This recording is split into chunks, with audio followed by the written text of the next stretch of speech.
Welcome to our Am I the Butthole, where today's episode dives into ARP's scummy family demanding a cut of her $2 million lottery win. But first, here's an unhinged update from a previous post. So as a quick recap, OP is a homeowner. One day, this random pregnant woman knocks on his door and asks if she can give birth in his bedroom because, get this, it's the same house she was born in. Naturally, she wants to bring her own baby into the world there too. OP said no, of course. Fast forward 3 weeks later, OP posts an update.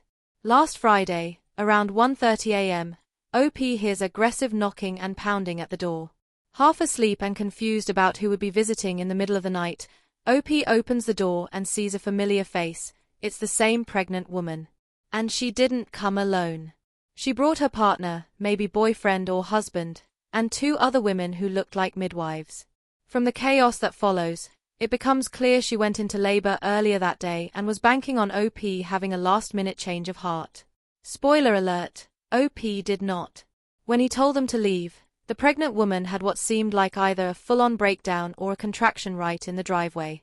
One of the women explained that they had driven 4 hours, and the pregnant woman told them she'd arranged to give birth there. The midwife was under the impression everything was pre-approved, but turns out the woman had lied. She was just hoping to pressure OP into agreeing on the spot. OP stood his ground, firmly said no, and reminded them a hospital was only 5 minutes away.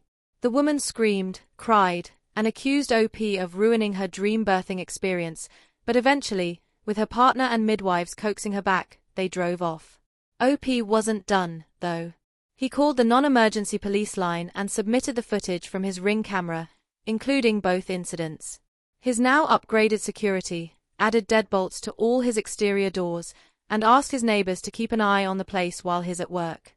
He's hoping now that she's likely already given birth, she'll finally leave him alone. Switching gears, next post up, am I the butthole for accepting cake at my friend's birthday party? And yeah, it sounds boring, but it's got over 12,000 upvotes, so let's dig in. OP is a 41-year-old man, and over the weekend, he went to a friend's birthday party.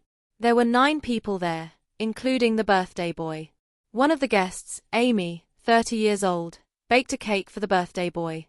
After the usual singing and cheering, yes, in Australia they yell hip hip hooray, OP resumed chatting with a friend. Amy walked over with 2 plates of cake and handed them to OP and his friend. They both thanked her and took the plates. But Amy made a really weird face and walked off. OP and his friend exchanged a that was odd glance and went back to talking. OP took a few bites but noticed the cake had coconut, which he doesn't like. He tossed it out after a few bites. Fast forward to Monday morning at 8 a.m., OP gets hit with a series of angry texts from Stephen, Amy's partner. Apparently, Amy spent all night crying because she didn't get a slice of her own cake. According to Stephen, Amy had only cut 8 slices, intentionally leaving one for herself because she knew OP doesn't like coconut. But OP took her slice anyway and threw it out. Stephen accused him of doing it out of spite. OP replied, asking why Amy offered him cake if she knew he didn't like coconut. Stephen said it was just her being polite so he wouldn't feel excluded. Then he doubled down, calling OP the butthole for taking Amy's slice and wasting it. OP forwarded the texts to other friends who were at the party. Most left him on read, except for one who replied with a thumbs down emoji. Now ARP second-guessing himself, wondering if he really was the bad guy. Let's pause for a second. Amy is 30, not 8. Why would a grown woman cut 8 slices for 9 people and act shocked when someone took one of them? And crying all night over cake? Come on. If Amy wanted to guarantee herself a slice, she could have done literally anything else. Cut more slices, kept one in the fridge, told someone. And where was Stephen while she was crying her heart out over a piece of cake? He didn't save her one? He's over here munching like so sorry babe chomp chomp. The audacity. Amy gets 1 out of 5 buttholes for dramatic behavior, though it's more weird than malicious. One commenter even said if a grown woman is crying all night over cake, she needs therapy. Ironically, Stephen, her partner, is a psychiatrist. Next post, am I the butthole for telling my dad's parents that I don't want them at my graduation after they said I wasn't their real grandson? OP is an 18-year-old guy. Back in November, a conversation between his mom and paternal grandparents got ugly. The grandparents randomly shared they had started a college fund for ARP's 11-year-old brother. ARP's mom asked why now and why just for the younger sibling. The grandparents replied that they were doing it for their real grandson. That's when it all came crashing down. OP was adopted by his dad when he was 5. His biological father died when he was 3, and from what is heard, the guy wasn't a great person. His current dad is the only father he's ever known. He always assumed his grandparents accepted him too, but nope. They basically told him to his face that he wasn't their real grandson. It wasn't even about the money.